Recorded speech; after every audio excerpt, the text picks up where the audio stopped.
Hey everyone, welcome to the Lezlie Show. This is Giselle Washington here. Giselle, did you remember my birthday? Oh yeah, Dave, I remembered it was your birthday, yeah. But you know, I didn't get you nothing this year because last year you didn't use the gift I gave you. Remember I got you that cemetery plot? Yeah, right. You know, I gotta tell you guys something. I was going to the beach the other day, and this little kid walks up to me and tells me that he likes my alligator shoes. And I said, alligator shoes? I'm barefoot. What the heck, little fart? Man. So you know what I did? I went to a plastic surgeon. I'm starting to feel old. I said, is there anything you can do with this body? Is there any hope for it? And he goes, yeah, reincarnation. That's what I needed, right? You know, has this pandemic got you down at all? Like, do you guys ever go through depression or anxiety or anything? Well, I did. So I started getting into this transcendental meditation, Scientology, yoga, Judaism, Buddhism. But you know what? After all that, I decided I'm going to stick with my good old standby, a good old cheeseburger and a glass of beer. All right. You guys ready for a good show? We're going to have fun today. And I got to tell you, last week we had so much fun. This lady about fell out of her chair. Don't worry, I'm all right.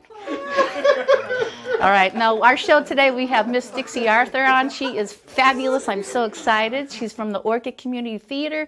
She's putting on a play. She's in charge of a readers group. We're going to have a good time. So let's welcome Miss Dixie Arthur. Dixie, welcome to the Lezlie Show. Well, thank you, Leslie. It's so great. good to see you and to be here. You too. Well, Dixie was one of the founders of the Orcutt Community Theater, and that was started, what, like about, was it 5 years ago, something like that? 2017. Yeah, it's 5 years now, four if you discount the pandemic, the year we couldn't perform. Oh, well, let's talk a little about the Orcutt Community Theater. How did you were one of the starters. What made you decide to start the Orcutt Community Theater? Well, from the time I moved here, and I've been here 20 plus years now, I moved here because I took a teaching job at Rigetti High School. So I hate commuting, so we moved. And I thought this was a wonderful little town and filled with artistic people because I saw them on campus all the time. And I thought, well, why doesn't Orcutt start a theater? So for 20 years I've been thinking about it and wanting to do it. And then some other people said to me, hey, you want to do this? And I said, yes, I certainly do. So that's how it started. And so we gathered together like-minded people, and we got a really strong core group, which you have to have. And we started planning for the future. And you've done how many plays so far in 5 years? Well, we perform 3 plays a season. So 5 times 3 is 15. Oh my goodness. So you do musicals, you do comedies. We have done musicals. We need to do more. Okay. Musicals are very popular, and I love doing musicals. Of course, comedy is always popular, and we've done some very serious plays as well. We did The Elephant Man, and The Haunting of Hill House, and Bedford Falls. Bedford Falls. That was our opener. Yeah. And that was a semi-musical. There were songs in it, but it was also a play. So a little bit of a mix there. Okay, well, part of the show today is telling everybody that we need some actors, we need actresses, and we just need people that are lively, that like to entertain. And Orcutt Community Theater, it's a non-professional group, and so if you're interested in acting or singing or whatever it is you do, we'll put the number on the screen so you can get a hold of Dixie if you're interested in doing some acting or dancing or whatever it is you do. They opened up the Klein Dance Center, I think about 3 years ago? 3 years ago. Yeah, and so that's where most of the shows are held. Right. So, and we've done some challenging stuff. We've done some really great shows. It has a really, really good reputation. So if you're interested, you need to join the group. But Dixie, she is a very multitask person. She has a writers group. Let's hear about your writers group here. Well, I've written, I think, 7 plays now, and they're published, and they've been produced, all but the most recent. And I started talking to people who are coming in to participate with Orcutt Community Theater and found out that they wrote plays as well. So it seems, I thought, well, why don't we help each other? And so we meet once a month, and we've got, people, one of our members is living in Tucson, but she still, provides, we will meet on Zoom. And so she's got plays, we've got people from Lompoc, of course, from Orcutt. And it's amazing. And everything is different. Everything is original. And what we were able to do with Orcutt Community Theater is they have committed to our producing 2 original productions a year. So we have a place to have what we've written performed, which is what it's all about, right? And so it's very, very exciting for us, and we hope it grows and prospers. Well, what inspires you to be a writer? Do you take this from like some of your own life history, or do you just all of a sudden it pops in your head? I've always wondered how writers write these plays and these books. What stimulates you? Well, I love story in general. I love narration. I love to hear stories and to read stories, and so I've always been that way. And most writers, when they start, they derive a lot of what the story they tell from their own lives. But then you don't want to retell your story over and over again, so there's something here. You start branching out. And I also love ancient history. So you start combining the things you love with writing, and it is true. When you start, ideas just start popping in your head.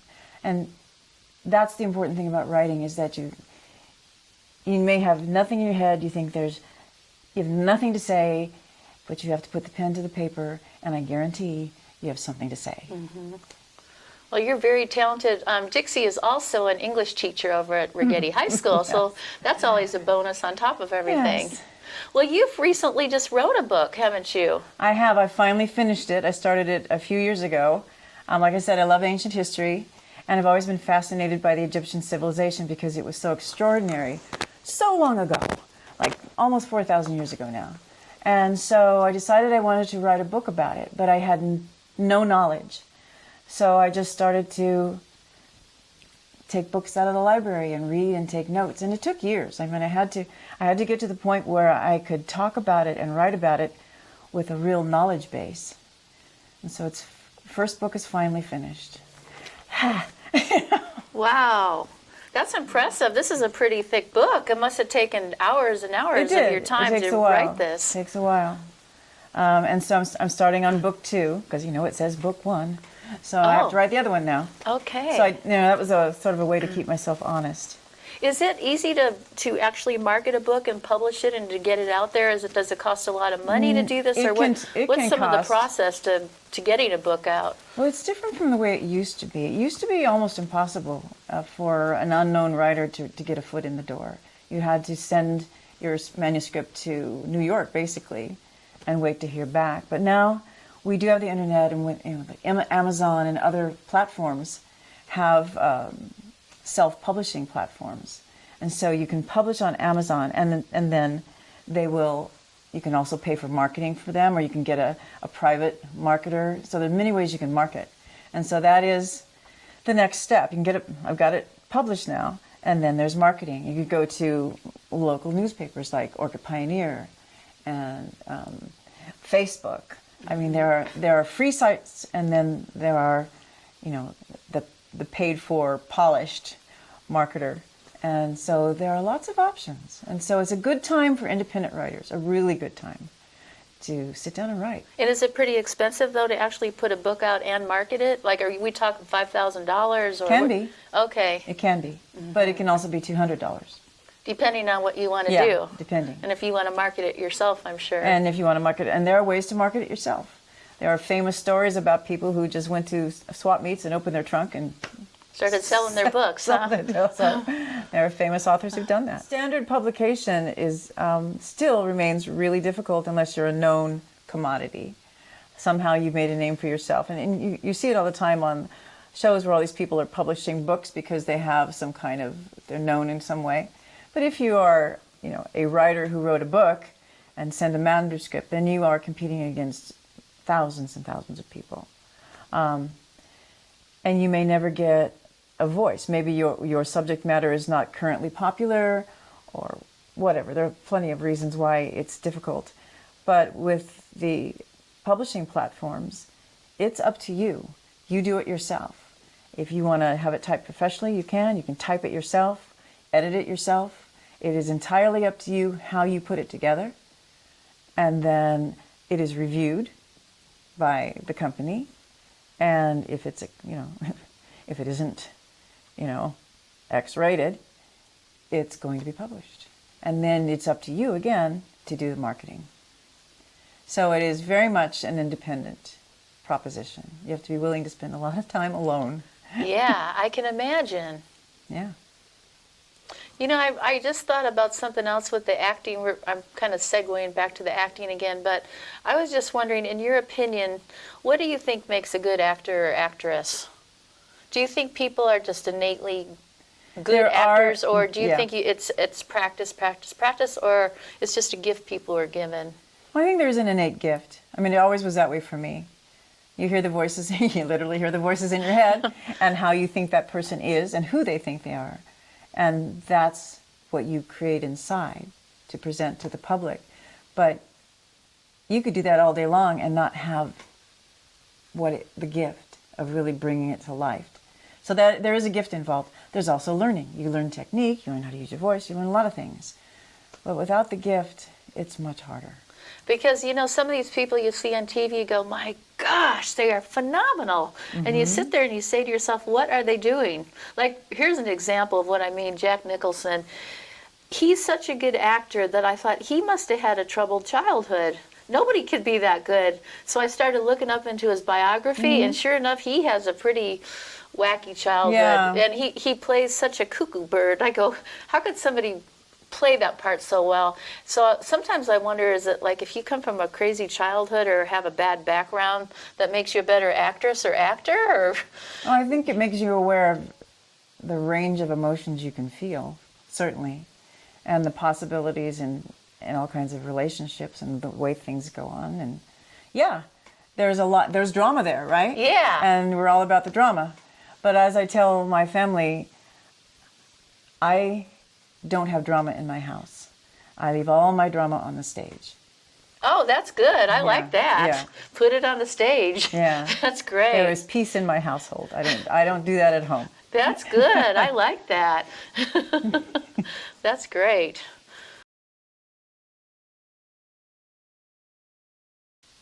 Yes. So your book is Goddess of Bast. Yes. Book. Yes. Oh, I like that title. It's the cat-headed goddess. She was very popular, but she wasn't one of the more powerful ones. So we'll see how that goes in the book. But yeah, that's the title. Great. Well, about your acting, when you were a little kid, like I know when I was a little kid, they always ask you, in kindergarten, what do you want to do when you grow up? And I was the only one that said, I want to be in show business. Yeah. I knew that when I was a little kid, I wanted to be in show business. Did you feel that way as a little kid? I always said I wanted to be an actress. Even when you were like 5, 6 years old? And my family went, and that I did. But it's like everything else. I did theater in high school and all of that. And then, of course, I graduated and, life kind of took over for a while. So I think my daughter was 2 years old or something. And I decided I need to do this again. I miss it. And so I got started in San Luis Obispo. Oh. At the theater there. I did Picnic. And I was only an actress then. I had never directed. I didn't think I wanted to. I just wanted to be on the stage. And so did a lot of things. Did The Importance of Being Earnest and a lot of different plays there. And then did The Glass Menagerie in Napomo with the Adobe Players. I did a show in Lompoc. And then when we moved here, I looked for a theater company.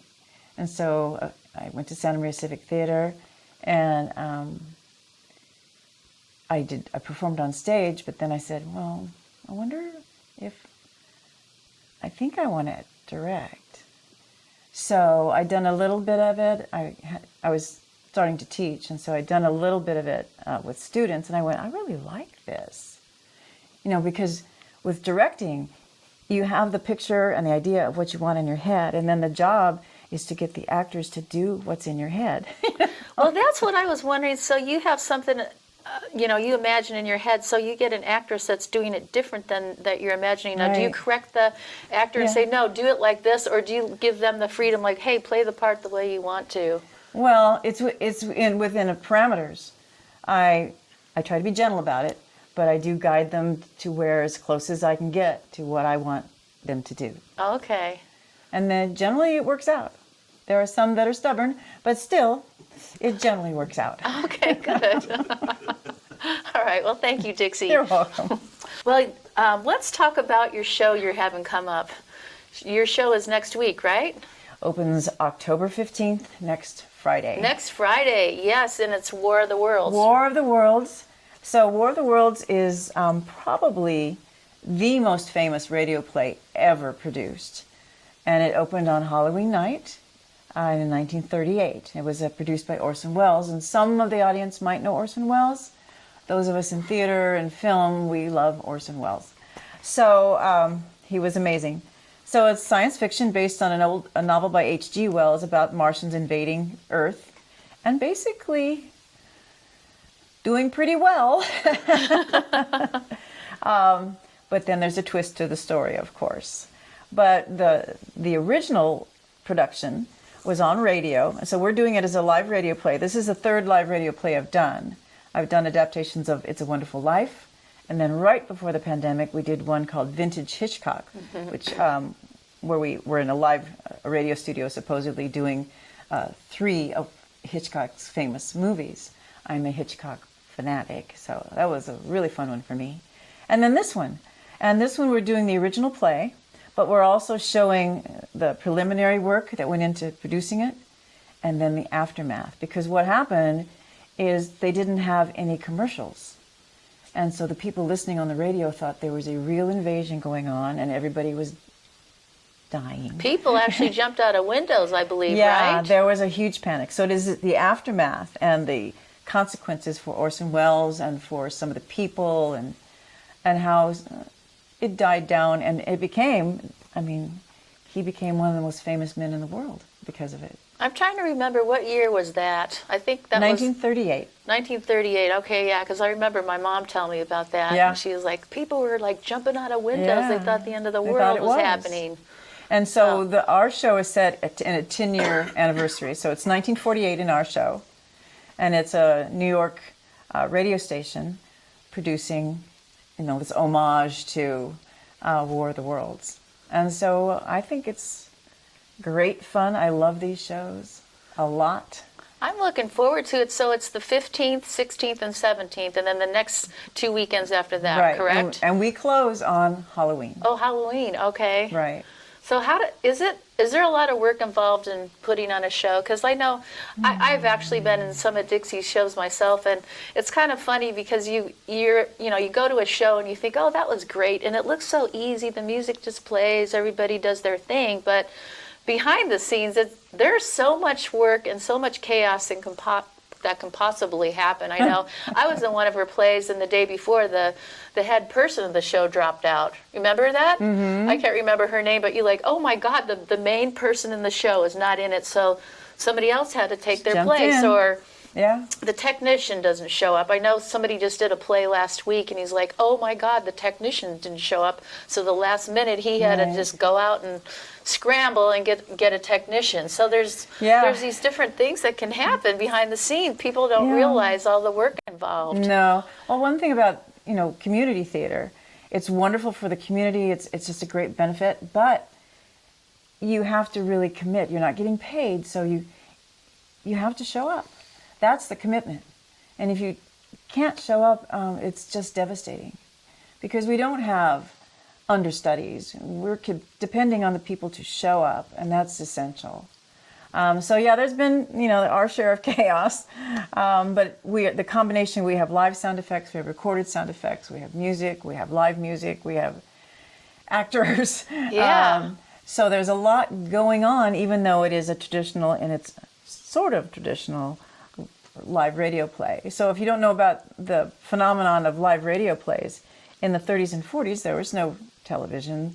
And so the radio shows had live studio audiences, and they'd get 200 and 300 people to come and see their favorite actors that they'd never seen in person. So it was a big deal, and everything was live. But the actors stood and said their lines into a microphone.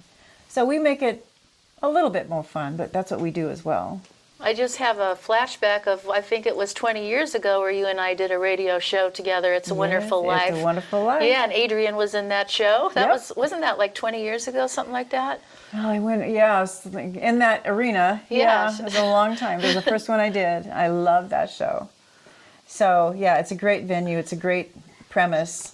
Everything's good about it. The nice thing that I like about doing a radio show is that you don't have to memorize your lines. Well, you kind of do, but your lines are sitting there. So if you forget, like, okay, there's my notes right there. So it makes it a little bit easier too. Well, you rehearse enough that you probably do have it memorized. Yeah. But that's one of the selling points. You don't have to memorize it, so come on.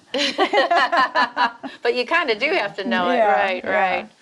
Yeah, there was another one we did. What was that play you and I did about 3 years ago, the Southern one with the 4 girls? Oh, the Dixie Swim Club? Yeah, the Dixie Swim Club. Yeah, that was a few years back. That was such a hit. That was a wonderful play. It was very funny, very moving. Yeah. We would get standing ovations every night because it was just really touching. It was. Yes. And to think that you wrote it, directed it, produced it, it's pretty amazing. Oh, that one I didn't write, unfortunately. The Dixie Swim. The one you were in most recently was In the Mood, the one act. Oh, about yes. the right. mature women who fell in love. Yes. That's right. Yeah, so it was called In the Mood Part 2. Right. Yeah. You need to add on to that one. That was a good show. That's the next thing, I think this summer, I'm going to write a companion to it. Yeah, I hope you do. It was a good show. To see what happens to all the people. Yeah. Well, anyway, Dixie, before we end the show today, what else should we talk about? Is there anything else that we didn't go over that? What didn't we talk about? We talked about the book. The writers group. The writers group is open to everybody, by the way. Okay. Yeah, we put, I think once a month there's an ad in Orcutt Pioneer about it. Okay. Right now we're on Zoom, but we hope to meet in person again. But the nice thing about Zoom is we can have people from all over the country be a part of it. Oh, that makes it really nice. So it's just so interesting. I bet there's a lot of very interesting people in the group, too. And everything they write is different. It's amazing. All different subject matters. Yeah, it's great. Okay, so, and if you're interested in being in a play, you can contact Dixie with the phone number. If you're a little kid that wants to be in shows, we've also done Annie and, kid shows up to more adult type of shows. So if you're, 5 years old, if you're 100 years old, whatever, we need actors and actresses. So give us a call. Auditions are put in the paper, on the website, audition notices, and we need people to come in. We love volunteers. All right. Well, it's been a pleasure having you, my friend. Thanks for being on the Lezlie Show. Thank you. You're welcome. Hey, everyone. Thanks for joining us today. And next time, we're going to have such a ball on the show. We're going to be talking about living life to the fullest, even when you're 70, 80, 90, 100. The sky's the limit. We're going to learn all the tricks. All right, stay tuned, and don't let anyone ever take your mojo. Woohoo! Woohoo! Bye now.